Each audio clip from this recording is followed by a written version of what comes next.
Hello बच्चों, पिछली video में मैंने आपको समांतर श्रेणी के कुछ क्वेश्चन हल कराए थे। अब देखिए इसमें हम लोगों की एक टॉपिक और बची है, वो मैं आज आपको समझा दे रहा हूँ। ठीक है, समांतर श्रेणी में यहाँ कक्षा 10 के सिलेबस में आपकी एक टॉपिक और बची है। देखिए क्या है, समांतर श्रेणी में पदों का चयन। क्या है, समांतर श्रेणी में पदों का चयन। जैसे मान लीजिए अगर आ गया किसी क्वेश्चन में कि समांतर श्रेणी के किन्हीं तीन पदों का योगफल इतना है, उनका गुणनफल इतना है, तो वे पद ज्ञात कीजिए। तो जैसे आप पिछली कक्षाओं में मानते थे कि तीन क्रमागत संख्याएं कहता है, तो हम क्रमागत संख्याओं में संख्याएं क्या क्या मानते हैं। अगर कहता है कि तीन क्रमागत सम संख्याएं, तब वहां पर हम संख्याओं को क्या क्या मानते हैं। अगर कहता है कि तीन क्रमागत विषम संख्याएं, तब हम क्या मानते हैं। तो यहाँ अगर समांतर श्रेणी में कह दे, तो यहाँ पे अगर तीन संख्याएं कहता है, चार संख्याएं कहता है, पांच संख्याएं कहता है, तो हम संख्याओं को क्या मानेंगे। ठीक है, वैसे आप आमतौर पे जो आप पढ़े थे निगमन सूत्र का, कि अगर हम मानते हैं कि माना श्रेणी का प्रथम पद ए है, सारवंतर डी है, तो आप प्रथम पद में सारवंतर जोड़कर आगे प्राप्त करते चले जाएंगे, वहां से भी आपके क्वेश्चन हल हो जाएंगे। लेकिन ये कुछ मानक है, इसे आप देख लीजिए। देखिए पहला लिखा है कि समांतर श्रेणी के तीन पदों का चयन इस प्रकार करेंगे। अगर तीन पद हमको लेना होगा तो पहला पद लेंगे a माइनस डी, दूसरा a लेंगे, तीसरा a प्लस डी लेंगे। अब देखिए ये क्या है, समांतर श्रेणी में है। अगर आप यहाँ पे अगर आप इनका सर्वांतर निकालेंगे तो प्रत्येक स्थिति में आपको सर्वांतर बराबर ही मिलेगा। अगर समांतर श्रेणी के चार पदों का चयन करना होगा तो हम देखिए ये लेंगे a minus three D, a minus D, a plus D, a plus three D. ठीक है, तो ये आप याद रखिएगा। अभी तीसरा लिखा है समांतर श्रेणी के पांच पदों का चयन इस प्रकार करेंगे। अगर कहता है कि पांच पदों का योगफल इतना है, गुणनफल इतना है, अगर हमें समांतर श्रेणी में पांच पद लेना है तो हम क्या लेंगे। देखिए ये a minus two D, a minus D, a plus D, a plus two D.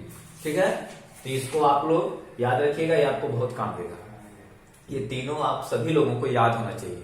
अगर तीन संख्या लेना हो तो हम क्या लेंगे, चार संख्याएं हैं तो क्या लेंगे, और पांच संख्याएं अगर हमको माननी है समांतर श्रेणी में तो हम क्या लेंगे। यह तीनों सभी लोगों को याद होनी चाहिए।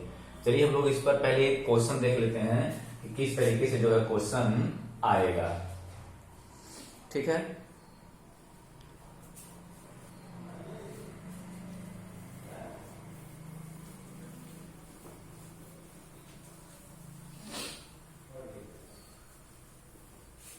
देखिए क्वेश्चन लिखा है,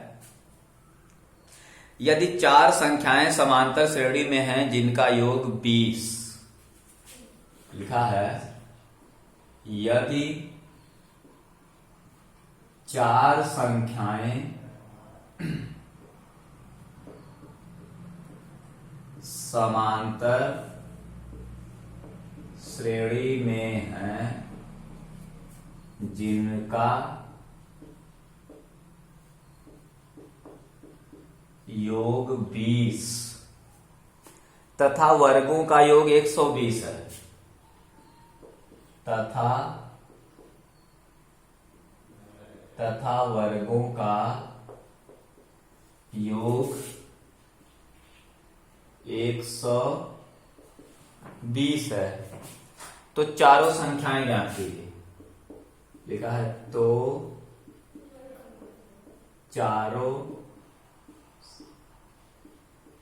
संख्याएं ज्ञात कीजिए। देखिए यहां क्या देख पा रहे हैं, यदि चार संख्याएं समांतर श्रेणी में हैं जिनका योग 20 तथा वर्गों का योग 120 है, तो चारों संख्याएं ज्ञात कीजिए। अब देखिए इस क्वेश्चन को लगाने के लिए जो अभी हमने आपको पीछे रूल बताया कि अगर हमको समांतर श्रेणी में तीन संख्याओं का चयन करना होगा तो हम संख्याएं क्या क्या लेंगे। अगर चार संख्याओं का चयन करना होगा तो हम संख्याएं क्या क्या लेंगे। ठीक है, तो आप याद करिए जो हमने आपको बताया।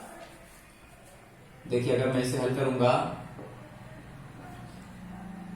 माना कि मैं पहले मान ले रहा हूं संख्याएं क्या क्या लेंगे। माना कि समांतर श्रेणी में चार संख्याएं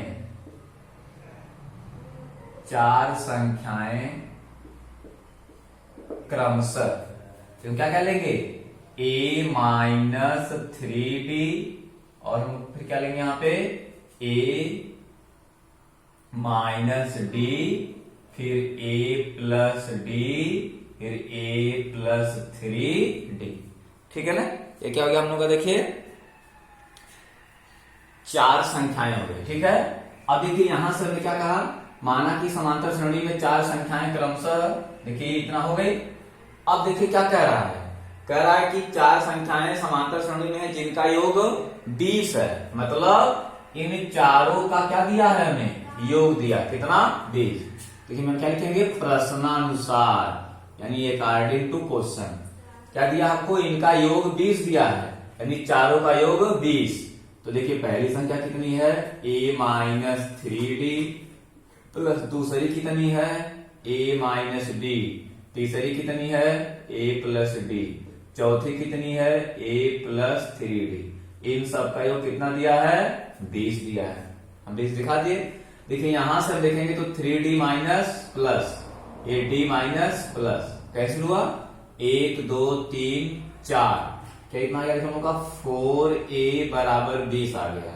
यहां से हम निकालेंगे a की वैल्यू, तो 20 बटे 4, 4 5 20, क्या आ गया a बराबर 5 आ गया। देखिए अभी हमें बस केवल a का मान मिला है, जैसे ही हमें d का मान मिल जाएगा हम इन संख्याओं में मान रख देंगे तो हमारी चारों संख्याएं निकल जाएंगी। ठीक है, तो इसके लिए अभी एक प्रतिबंध क्वेश्चन में और दिया है, लिखा है तथा वर्गों का योग 120 है। देखिए अब तक इन चारों संख्याओं का योग 20 था, अब क्या कर रहा है, इनके वर्गों का योग कितना है, 120 है। देखिए फिर हम लिखेंगे प्रश्नानुसार इनके वर्गों का योग, देखिए a माइनस 3d, देखिए इनका वर्ग हो गया, और फिर प्लस दूसरा का क्या है a माइनस d, देखिए इसका वर्ग हो गया, फिर तीसरा क्या है a प्लस d, इसका वर्ग हो गया, फिर क्या है चौथा a प्लस 3d, इसका वर्ग हो गया, बराबर है कितना दिया हम लोग को, ये 120 दिया। इनके वर्गों का योग कितना दिया, 120 दिया है। अब देखिए इसे हम हल करेंगे तो देखिए आएगा ये a का स्क्वायर, ठीक है, प्लस ये हो जाएगा 9d square, minus 2 3 6ad, plus ये मिलेगा देखिए a का स्क्वायर प्लस b का स्क्वायर माइनस 2ad, ये मिल जाएगा a का स्क्वायर प्लस b का स्क्वायर प्लस 2ad, प्लस ये मिलेगा a का स्क्वायर प्लस 9d स्क्वायर, फिर प्लस 2 3 6ad, बराबर कितना है 120। अब देखिए यहां से कुछ मान कैंसिल हो जाएंगे। देखिए यहाँ पे 6ad माइनस है, यहाँ पे 6ad प्लस है, हुआ कैंसिल। यहाँ पे 2ad माइनस है, यहाँ पे 2ad प्लस है, हो गया ना। अब देखिए क्या बच रहा है, a square a square a square a square, क्या बार हुआ, 1 बार 2 बार 3 बार 4 बार, क्या होगा देखिए ये 4a स्क्वायर। देखिए यहाँ पे 9d square plus 1d square, 9 1 10d square और 1 11d स्क्वायर, ठीक है, 11 और 9 कितना लिखे होगा, ये होगा प्लस 20d स्क्वायर बराबर 120। ठीक है, अगर आप 4 से भाग कर देंगे तो समीकरण छोटा हो जाएगा, तो यहाँ हो जाएगा a का स्क्वायर, ये हो जाएगा 5d स्क्वायर बराबर 30 देखिए। ठीक है, अब देखिए यहां से a का मान हमको कितना पता है, देखिए यहाँ पे 5 पता है ना, तो मैं आगे मान लिखिए, तो रखेंगे क्या है के स्थान पे 5, तो 5 का स्क्वायर प्लस 5d स्क्वायर और कितना देखिए 30 हो जाएगा। अब क्या होता है 5 का स्क्वायर 25 होता है और ये 5d स्क्वायर और कितना 30 हो जाएगा।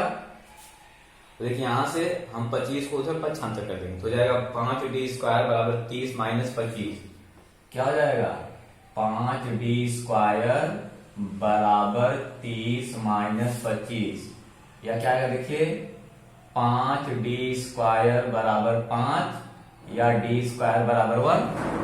क्या आएगा देखिए, d बराबर √1 या d बराबर क्या आ जाएगा ±1। देखिए यहां से हमें d की 2 वैल्यू मिल रही है। हम लोग लेंगे एक बार d बराबर +1 लेंगे और एक बार क्या लेंगे हम लोग, d बराबर -1। ठीक है, देखिए मैं पहले +1 लेकर इसको हल कर रहा हूं। ठीक है, तो देखिए हमें मिल गया यहाँ पर a का मान 5 और d का मान एक बार +1 एक बार -1। अब देखिए मैं संख्याएं बना रहा हूं।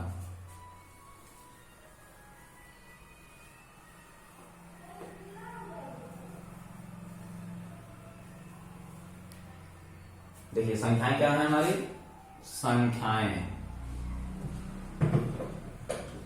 देखिए पहली संख्या क्या है, a-3d, दूसरी है a-d, तीसरी है a+d, चौथी क्या है a+3d।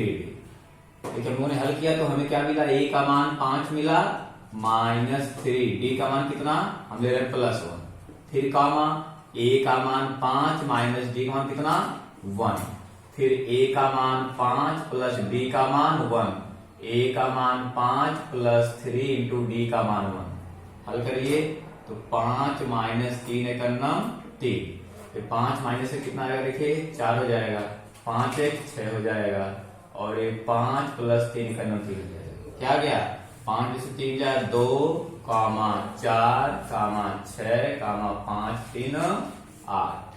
आप यहां देख सकते हैं जो हमसे कहा था कि 4 संख्याएं समांतर श्रेणी में हैं, तो आप यहां देख सकते हैं कि 2 4 6 8। देखिए ये चारों क्या हैं, ये चारों समांतर श्रेणी में हैं। फिर हमसे बोला कि जिनका योग 20 है, 2 4 6 6 12 8 20 हुआ। फिर बोला तथा वर्गों का योग 120 है, 2 का वर्ग करेंगे 4, क्या है 2 का वर्ग करेंगे 4, 4 का वर्ग करेंगे 16, 6 का वर्ग करेंगे 36, 8 का करेंगे 64। तो 64 36 कितना हो जाएगा 100 और 16 116 प्लस 4 कितना हो गया 120। क्या है, तो ये इस कंडीशन को फॉलो कर रहा, तुम्हारा आंसर क्या है सही है।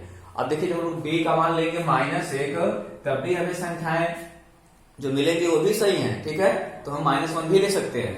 अब आप देख लीजिए एक बार माइनस लेकर के, अगर a का मान 5 और अगर d का मान हम -1 ले रहे हैं, देखिए तब क्या अंतर आ रहा है। अब देखिए ध्यान से, ले हम a का मान 5 -3, d का मान -1, फिर यहाँ पे a का मान 5 d का मान -1, a का मान 5 प्लस d का मान -1, a का मान 5 प्लस 3d का मान -1। हल करिए, हो जाएगा 5, हो जाएगा माइनस प्लस 3 × 3, ये हो जाएगा 5 प्लस 1, ये हो जाएगा 5 - 1, ये हो जाएगा 5 - 3, क्या आएगा 5 3 8 हो जाए, 5 1 6, 5 में से 1 जाए 4, 5 में से 3 जाए 2। देखिए जब हम d का मान -1 ले रहे हैं तब हम क्या देख रहे हैं कि हमें संख्याएं मिल रही 8 6 4 2। तो क्या फर्क पड़ रहा है, वो हमसे क्वेश्चन में तो ये कहा नहीं है कि घटते क्रम में या फिर बढ़ते क्रम में, बस हमें समांतर श्रेणी में लेना है कोई भी 4 संख्याएं हैं। ठीक है, चाहे हम चले बढ़ते हुए क्रम में चाहे चले घटते हुए क्रम में। तो हम देख रहे हैं जब हम d का मान 1 ले रहे हैं तो हमें संख्याएं 2 4 6 8 मिल रही हैं। जब हम d का मान -1 ले रहे हैं तो हमें संख्याएं 8 6 4 2 मिल रही हैं। यह भी इस कंडीशन को पूरा पालन कर रही है। अगर हम देखेंगे 8 6 14 4 18 2 20 हो जाएगा, और इनके वर्गों का योग करेंगे तो वही 120 पुनः आ जाएगा। ठीक है, तो आप जो मैंने आपको बताया कि समांतर श्रेणी में 3 संख्याएं लेनी हो तो हम लोग क्या क्या मानेंगे, और अगर समांतर श्रेणी में हमें 4 संख्याएं लेनी हो 5 संख्याएं लेनी हो तो मैंने आपको जो नियम बताया उसे आप अच्छे तरीके से याद कर लीजिएगा। तो देखिए क्वेश्चन लगाने में आपको प्रॉब्लम नहीं होगी, नहीं तो आप परेशान हो जाएंगे। ठीक है, चलिए अब देखिए यहां से आपका समांतर श्रेणी लगभग पूरा खत्म होता है, समाप्त होता है। अब देखिए यहां से मैं आपको कुछ और क्वेश्चन सॉल्व कराऊंगा, इसके बाद आपका ये चैप्टर समाप्त हो जाएगा। ठीक है,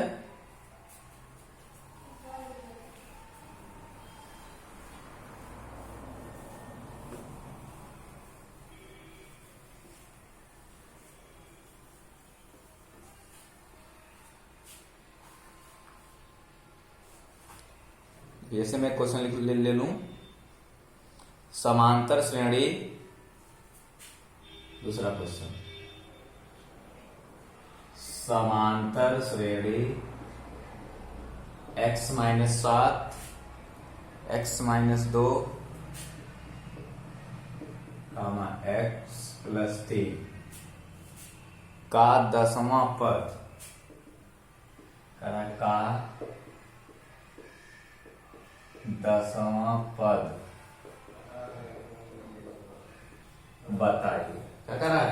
का दसवां पद बताइए। ध्यान दीजिएगा। अब देखिए यहाँ पे लिखा है समांतर श्रेणी x minus 7 x minus 2 x plus 3 ऐसे डॉट डॉट डॉट करा, इसका दसवां पद ज्ञात कीजिए। अब देखिए यहाँ पर संख्याएं नहीं दिया है कि हम देखकर तुरंत जान जाएं कि इसमें जो है कौन सा निश्चित पद या फिर कौन सी निश्चित संख्या है जो हम बार बार जोड़ रहे हैं या फिर घटा रहे हैं ना। तो हम देख रहे हैं यहाँ पे देखिए हम लोगों का क्या है, t1 का मान है x माइनस 7 और दूसरा पद t2 कितना है x माइनस 2, तीसरा पद t3 कितना है, देखिए ये हम लोगों का x प्लस 3 है। ठीक है। अगर देखिए हम सार्वंतर की बात करेंगे, क्योंकि देखिए वो हमसे कह रहा है कि समांतर श्रेणी, अब हम इसमें नहीं सोचेंगे कि पहले हम चेक करें कि यह समांतर श्रेणी है कि नहीं है। चेक करने से हमारा केवल टाइम वेस्ट होगा। वो हमसे कह दिया है कि समांतर श्रेणी, तो अगर वो कह दिया क्वेश्चन में तो इसका मतलब कि यह समांतर श्रेणी है। तो हम चेक नहीं करेंगे, डायरेक्ट हम सार्वंतर निकाल करके हम इसका दसवां पद निकाल लेंगे। ठीक है ना। देखिए सार्वंतर निकालने के लिए हम लोग क्या लिखते हैं, d बराबर t2 माइनस t1।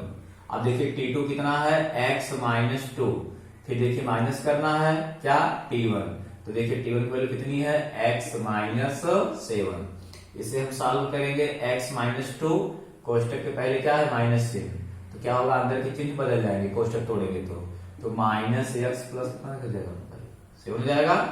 कि ये तो हम लोगों का कैंसिल हो जाएगा, क्या बचा माइनस 2 प्लस 7 की वैल्यू कितनी आएगी, 7 माइनस 2 बराबर 5 आ जाएगा। ठीक है। देखिए x माइनस 7 में जब हम लोग 5 जोड़ेंगे तो हमें ये पद मिल जाएगा, और जब इसमें हम फिर 5 जोड़ेंगे तो क्या मिल जाएगा कि हमें x प्लस 3 मिल जाएगा। ठीक है। जब इसमें हम फिर 5 जोड़ेंगे तो हमको x प्लस 8 मिल जाएगा। इस श्रेणी ऐसे आगे बढ़ रही है। ठीक है। देखिए हमें d का मान मिल गया। ठीक। और प्रथम पद यहाँ देखिए हम लोग को t1 जो है a का मान x माइनस 7 है और n का मान क्या दिया है 10। हमसे ये दसवां पद पूछ रहा है। अब देखिए हम लोग पढ़े थे समांतर श्रेणी का nवां पद, हम लोग पढ़े चुके हैं पीछे, समांतर श्रेणी का nवां पद या समांतर श्रेणी का क्या व्यापक पद हम लोग पढ़ चुके हैं ना। क्या होता है tn बराबर आइएगा tn बराबर a plus n minus 1 into D. ठीक है। हमको निकालना है दसवां पद, तो क्या लिखेंगे n के स्थान पर 10। देखिए यहाँ पर a का मान क्या है हम लोगों का x माइनस 7, a का मान क्या है x माइनस 7, फिर प्लस n का देखिए मान क्या है 10, n का मान 10 माइनस 1, d का मान कितना है हम लोग यहाँ पे 5। इसे आप हल कर दीजिए, आ जाएगा x माइनस 7 प्लस 10 में से 1 जाए 9 इंटू 5, क्या आएगा x माइनस 7 प्लस 9 बचे 45। क्या देखिए x एक कितना देखिए 45 में से 7 घट जाएगा तो क्या आएगा देखिए आपका ये 38 आ जाएगा। तो क्या लिखा है समांतर श्रेणी, इसका दसवां पद बताइए। तो हम क्या लिखेंगे समांतर श्रेणी का दसवां पद, हम बोल सकते हैं इस समांतर श्रेणी का दसवां पद कितना आ गया हम लोगों का x प्लस 38, या इसको ऐसे लिख सकते हैं दसवां पद t10 बराबर x प्लस 38। ठीक है। तो आपको समझ में आ गया होगा। इसे आप एक बार दो बार देखिएगा अच्छी तरीके से, बहुत अच्छे से आपको समझ में आ जाएगा। अब मैं आगे क्वेश्चन ले रहा हूं।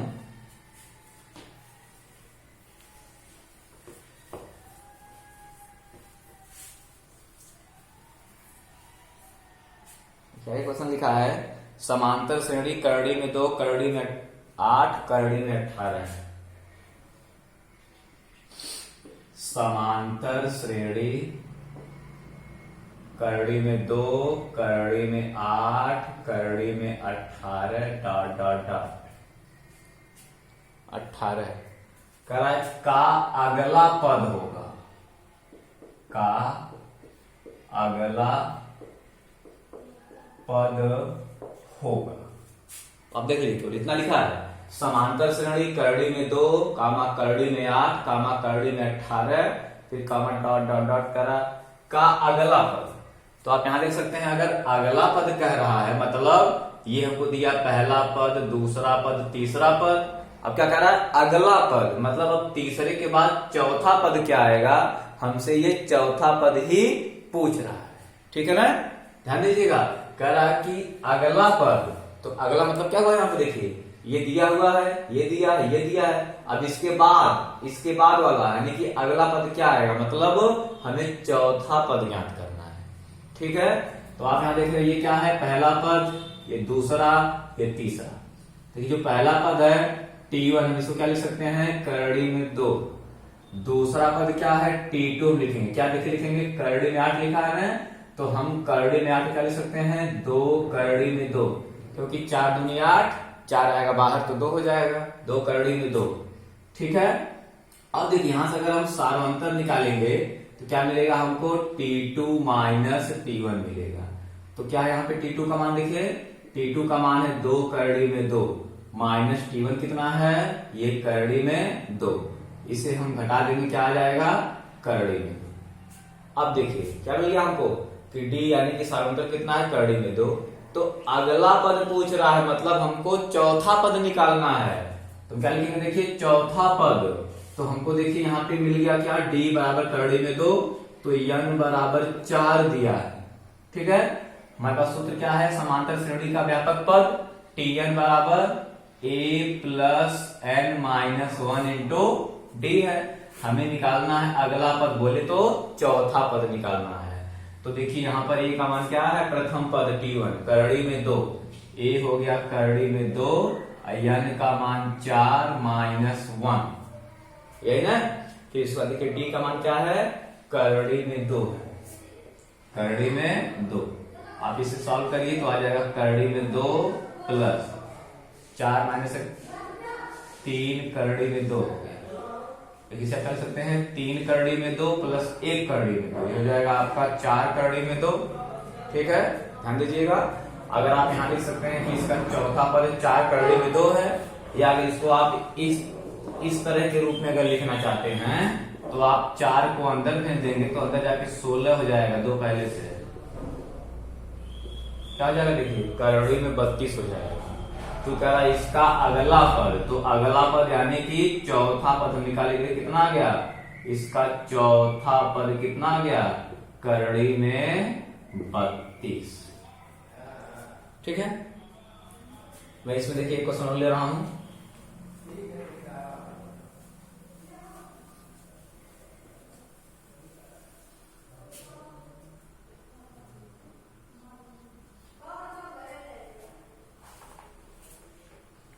लिखा यदि समांतर श्रेणी का 8वां पद 17 है, लिखा है यदि समांतर श्रेणी का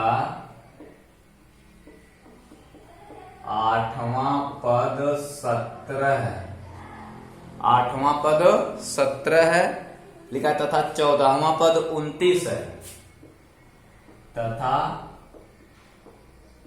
14वां पद 29 है, तब समांतर श्रेणी का सारवंतर ज्ञात कीजिए। तब समांतर श्रेणी का सारवंतर ज्ञात कीजिए।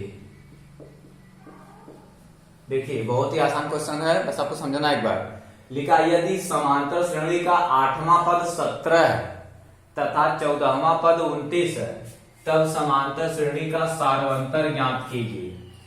देखिए यहां पे हमें दे रखा है 8वां पद 17 है, तो अगर आप मान लेंगे कि माना समांतर श्रेणी का प्रथम पद A है, सारवंतर D है, तो उसमें अगर आप आठवां पद, तो जब आप सूत्र पर रखेंगे tn बराबर a plus N minus one into D, जब उसमें आप n का मान 8 रखेंगे तो आपको मिलेगा क्या, आठवां पद a प्लस 7d मिल जाएगा। और जो 14वां पद है, जब उसमें आप n बराबर 14 रखेंगे तो n माइनस वन होता है ना, तो वह a प्लस 13d मिल जाएगा। तो आप ऐसे भी लिख सकते हैं, या फिर इस पद को आप डायरेक्ट भी लिख सकते हैं, क्योंकि आप निगमन में पढ़े हैं कि अगर पांचवां पद तो हम क्या कहते हैं a प्लस 4d, 10वां पद हम बोलते हैं a प्लस 9d, 20वां पद हम बोलते हैं a प्लस 19d। ठीक है, तो यहां देखिए अगर हम लोग मान लेते हैं, अगर मान लें, माना कि समांतर श्रेणी का प्रथम पद a तथा सार्वंतर d है, तो ये क्या कह रहा है, 8वां पद 17 है। आप समझ लीजिएगा, अगर हम सूत्र लगाएंगे tn बराबर a plus N minus one into D, तो 8वां पद 17 है, तो मतलब हमको इसमें n का मान 8 दिया है और वो पद जितना है वो tn का मान दिया। तो अगर हम इस वाले फार्मूले में n के स्थान पर 8 रखेंगे, tn के स्थान पे 17, तो यहाँ क्या मिल जाएगा हमको, tn के स्थान पे 17 और a प्लस n के स्थान पे 8 माइनस वन इंटू डी, क्या मिल जाएगा हमको, 17 बराबर a प्लस 7d। हमने आपको पहले बताया कि अगर कह रहा है 8वां पद, तो आप डायरेक्ट भी कह सकते हैं 8वां पद a प्लस 7d, और यहाँ कह रहा है 14वां पद, तो आप क्या बोल देंगे, अगर कह रहा है 14वां पद तो क्या बोल देंगे, a प्लस 13d बोल देंगे। ठीक है, तो देखिए काफी आसान हो जाएगा, आप इसको नोट कर लीजिएगा, मैं इसमें यहां से थोड़ा मिटा दे रहा हूं। तो कह रहा है कि 8वां पद 17 है, मैं लिखेंगे ऐसे, 8वां पद बराबर 17, तो 8वां पद क्या मिल जाएगा, a प्लस 7d बराबर 17, समीकरण नंबर 1। तो फिर क्या कह रहा है, 14वां पद 29 है, तो क्या रहा है 14वां पद क्या है, 14वां पद बराबर 29, तो अगर हम निकालेंगे 14वां पद तो क्या लिखेंगे, a प्लस 13d बराबर 29, इक्वेशन नंबर 2। अब देखिए हम लोग समीकरण 1 और 2 को हल कर देंगे तो हमको प्रथम पद a का भी मान मिल जाएगा और सार्वत्तर d भी निकल जाएगा। तो एक हम इसमें लिख ले रहे हैं, a प्लस 7d बराबर कितना, 17, समीकरण नंबर 1 था।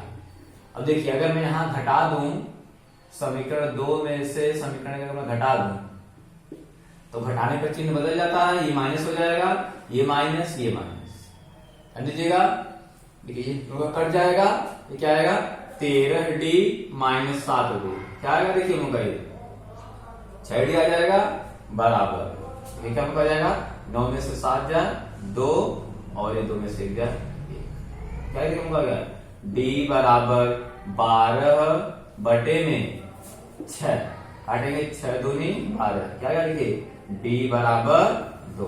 हमसे क्या पूछा है, वो लिखा है यदि समांतर श्रेणी का 8वां पद 17, 14वां पद 29 है, तब समांतर श्रेणी का सार्वंतर ज्ञात कीजिए। मतलब हमें d का मान ही तो निकालना था ना, सार्वंतर यानी कि d का मान ही निकालना था। ठीक है, अब मैं आगे क्वेश्चन ले रहा हूं।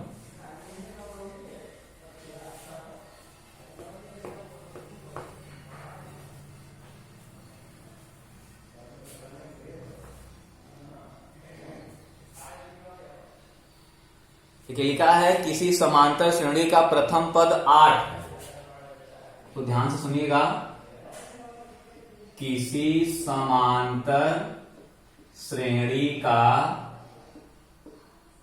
प्रथम पद 8 है, प्रथम पद 8 है, nवां पद 33 है, क्या लिखा है, nवां पद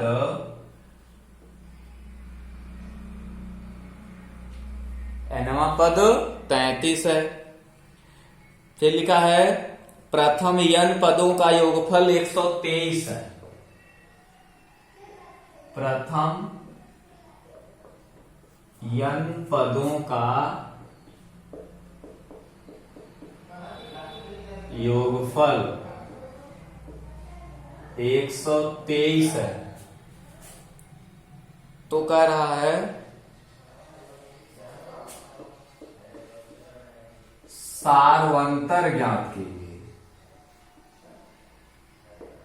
तो सारवंतर ज्ञात कीजिए।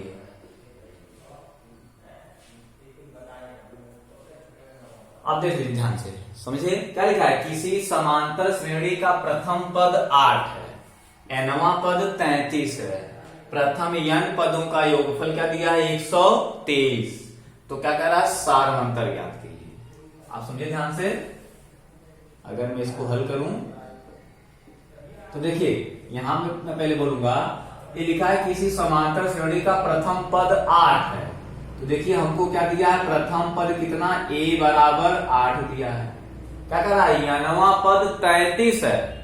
जरा सोचिए ध्यान से, अगर मैं बोल दूं कि किसी समांतर श्रेणी का नवां पद 33 है, ठीक है, मतलब जो समांतर श्रेणी का nवां पद होता है वही उसका व्यापक पद होता है, और उसे हम अंतिम पद भी कह सकते हैं। जैसे हम कहते हैं किसी श्रेणी में कुल 50 पद है, हम क्या बोलते हैं, किसी श्रेणी में कुल 50 पद हैं, तो इसका मतलब क्या हुआ कि जो 50वां पद होगा वही क्या होगा उस श्रेणी का सबसे अंतिम पद होगा। ठीक है, तो अगर मैं यहां मान लेता हूं कि माना यहां पे nवां पद क्या है, श्रेणी का अंतिम पद है, माना nवां पद श्रेणी का अंतिम पद है। ठीक है, तो देखिए क्या दिया है, ये नवां पद 33 दिया है। तो देखिए हम लोग अंतिम पद को बोलेंगे यहाँ पे, नवां पद को tn बोले, चाहे उसको हम यल बोले। क्या दिया देखिए हमें, वो 33 दिया। और क्या लिखा है, प्रथम n पदों का योगफल 123 है। तो प्रथम n पदों के योगफल को हम लोग SN से डिनोट करते हैं, कितना दिया है 123। ठीक है, तो क्या पूछ रहा हमसे, सारवंतर। देखिए हमें यहां पर d का मान निकालना है, सारवंतर d का मान क्या है। तो हम जानते हैं सूत्र ना, हम जानते हैं कि समांतर श्रेणी के n पदों के योगफल का दो सूत्र हमने आपको बताया है। क्या होता है, SN बराबर n/2। ठीक है, देखिए यहां पे होता है a प्लस एल, क्या समझिएगा, n/2 a प्लस एल।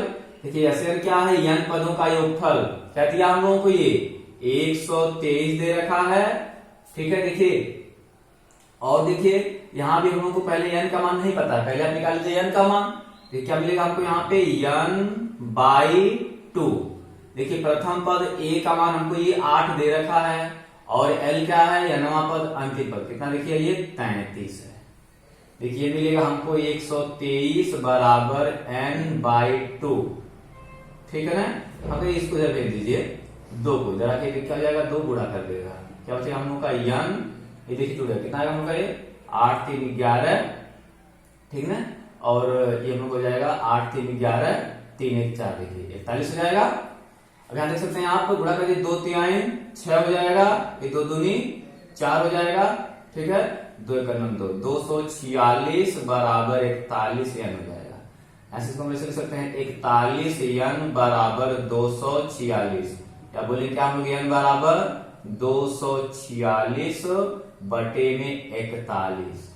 देखिए मेरे समझ से 6 बार कट जाएगा, 6 का नम 6 6 चौको 24 कट जाएगा। देखिए 41 6 का हो जाएगा। अगर देखिए गुणा करेंगे इसमें 6 का नम 6 6 चौको 24, क्या आएगा हम, ये n बराबर 6 आ गया। अब देखिए हमें यह पता चल गया कि इसमें n का मान कितना है, 6 है। अब देखिए n का मान 6 है, ये क्या बोला हमसे, नवां पद 33 है। ध्यान समझिएगा, नवां पद 33 है और हमें क्या मिलेगा, n का मान 6 है, मतलब हम क्या बोलेंगे, छठवां पद 33 है। देखिए क्या बोलेंगे हम यहाँ पे, छठवां पद 33 है, हम क्या बोलेंगे यहाँ पे, छठवां पद यानी T6 का मान कितना है, 33 है। अब आप पीछे पढ़े ही हैं, अगर छठवां पद है तो उसको हम क्या लिखेंगे, a प्लस 5d लिखा जाएगा। तो इसको लिखा जाएगा a प्लस 5d बराबर 33। अब समझिएगा, यहां देखिए a का मान हमको 8 दिया है, फिर +5 और d का मान हमको यहां से निकालना है। क्या आ जाएगा हम लोग का, ये 33 आ जाएगा। ठीक है, अब देखिए यहां से आप निकालेंगे तो 5d बराबर क्या आएगा हम लोग का, ये 33 - 8 हो जाएगा ना। ये क्या आएगा देखिए हम लोग का 5d बराबर 25 हो जाएगा। 25 5 30 3 33 ना 8। ठीक है, अब देखिए यहां से आएगा हम लोग का ये d बराबर 25 बटे में 5। इसे हम कैंसिल करेंगे, 5 5 या 25 होता ना। क्या आ जाएगा देखिए d बराबर 5। तो देखिए क्वेश्चन हमसे क्या पूछा था, वो प्रथम n पदों का योगफल दिया था, पूछा सारवंतर ज्ञात कीजिए। देखिए क्या गया हम लोग का, ये सारवंतर क्या गया हम लोग का, d बराबर 5। ठीक है, तो उम्मीद करता हूं मैंने आपको जितने क्वेश्चन बताए आप अच्छे समझ गए होंगे, और इस वीडियो को आप लोग 1 बार 2 बार 20 बार अच्छे से देखिएगा, बहुत अच्छे ढंग से समझ में आएगा। तो आज के बस लेक्चर में इतना ही, बाकी मैं क्वेश्चन के साथ फिर अगली वीडियो में आपसे मिलूंगा। तब तक के लिए बहुत बहुत धन्यवाद।